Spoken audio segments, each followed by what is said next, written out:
बिस्मिल्लाहिर्रहमानिर्रहीम अस्सलाम वालेकुम वरहमतुल्लाहि वबरकातुहू। तो आज हम अपने किचन में बनाने जा रहे हैं सीख कबाब, जिसको हम बिना कोयलों के फ्राई पैन में बनाएंगे, ऑयल के अंदर शैलो फ्राई करेंगे। और बहुत ही अहम टिप्स एंड ट्रिक्स मैं आपको आज की वीडियो में दूंगी। तो रेसिपी स्टार्ट करने से पहले जिन बहन भाई ने हमारे चैनल को अभी तक सब्सक्राइब नहीं किया तो काइंडली जल्दी से सब्सक्राइब कर लें, और जिन्होंने पहले से सब्सक्राइब किया हुआ है उनका दिल की गहराइयों से शुक्रिया। आप हमारी दुआओं में रहेंगे हमेशा।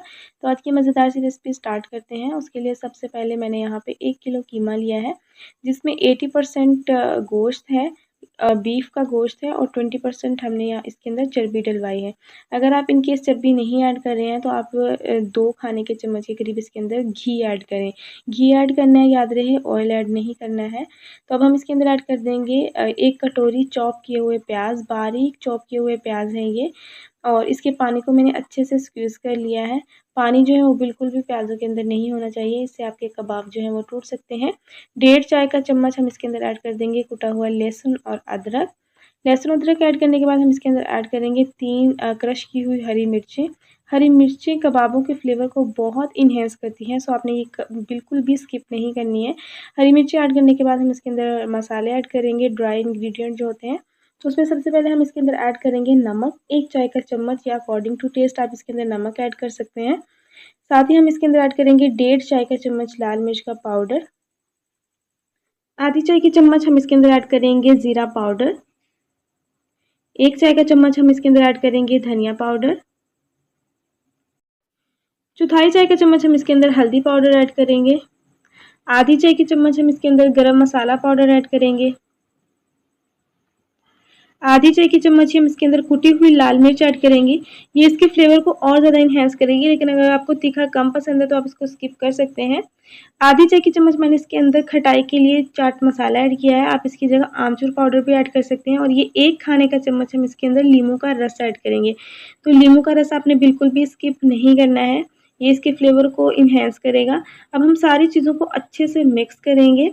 कीमा और मसाला जात इतने अच्छे से मिक्स होने चाहिए कि जब आप इसको फ्राई करें तो ये खुले नहीं। इस स्टेज पे अगर आपको ज़रूरत पड़े इसको कूटने की तो आप इसको अच्छे से कूटें। और कबाबों के लिए जब भी आप कीमा बनाएं तो लाजमी है कि आप इसको 2 बार मशीन से निकलवाएं, आपका कीमा फिर बहुत अच्छा बनेगा। तो यहाँ पे आप देख सकते हैं मैंने इसको इतना अच्छे से कूटा है, मिक्स किया है, इसको गूंदा है मैंने जिस तरह हम आटा गूंदते हैं। तो आप देख सकते हैं कीमा हमारा कितना अच्छे से बाइंड हो गया है, बहुत ही अच्छा सा इसका पेस्ट सा बन गया है। तो अब हम इसको सीखों के ऊपर लगाएंगे। उसके लिए मैंने हाथों को हल्का सा गीला कर लिया था। गीला करने के बाद मैंने थोड़ा सा मिक्सचर लिया है कीमे का, और इसको अब हम इस तरह सीखों के ऊपर लगाएंगे, उसके कबाब बनाएंगे। तो ये बहुत इजीली बन जाते हैं। बहुत मोटे आपने कबाब नहीं बनाने हैं, बस दरमियाने साइज़ के हम कबाब बनाएंगे। तो यहाँ पे हमारे कबाब जो हैं वो बन गए हैं, और कबाब बनने के बाद ये बहुत इजीली सीख के ऊपर से उतर जाएंगे। तो ये एक पहचान होती है कि कीमा जो है वो बहुत अच्छे से कूटा हुआ है। तो ये देखिए, आप देख सकते हैं बहुत ही अच्छे तरीके से कबाब हमारे सीख से उतर गए हैं और बिल्कुल भी ये टूटे नहीं हैं। तो ये ऑयल में भी बिल्कुल भी नहीं टूटेंगे। तो यहाँ पे हमने कबाब सारे बना लिए हैं। तो अब हम इनको फ्राई करेंगे। तो फ्राई करने के लिए मैंने ऑयल गर्म होने के लिए रख दिया था। शैलो फ्राई करेंगे हम इनको। ऑयल हमारा दरमियानी आँच पे गर्म हो गया है, बहुत ज़्यादा हमने इसको गर्म नहीं किया है। तो स्टेज पे हम फ्लेम इसकी लो या मीडियम लो कर देंगे। तो आपने मीडियम लो या लो फ्लेम पर ही फ्राई करना है, इनको हाई फ्लेम पे या मीडियम फ्लेम पे फ्राई नहीं करना है, वरना ये बहुत जल्दी बाहर से ब्राउन हो जाएंगे और अंदर से कच्चे रहेंगे। तो यहाँ पे हमने कबाब डाल दिए, इनको फ्राई होने देते हैं। कबाब हमारे एक साइड से फ्राई हो गए हैं, बहुत ही खूबसूरत सा कलर आ चुका है। तो हम इसकी साइड को चेंज करेंगे और इसी तरह अलटते पलटते हुए अपने कबाबों को फ्राई कर लेंगे। कबाब दिखने से बहुत ही खूबसूरत लग रहे हैं, और जहाँ तक बात है जायके की तो वो आपके खलूस से आएगा। जितने खलूस से आप ये बनाएंगे ये उतने ही टेस्टी बनेंगे। रेसिपी पसंद आई हो तो लाइक शेयर ज़रूर कीजिएगा, चैनल को सब्सक्राइब करना मत भूलिएगा। कमेंट में अपनी फीडबैक ज़रूर दीजिएगा। मिलते हैं नेक्स्ट ऐसी ही रेसिपी के साथ, तब तक के लिए अल्लाह हाफिज़।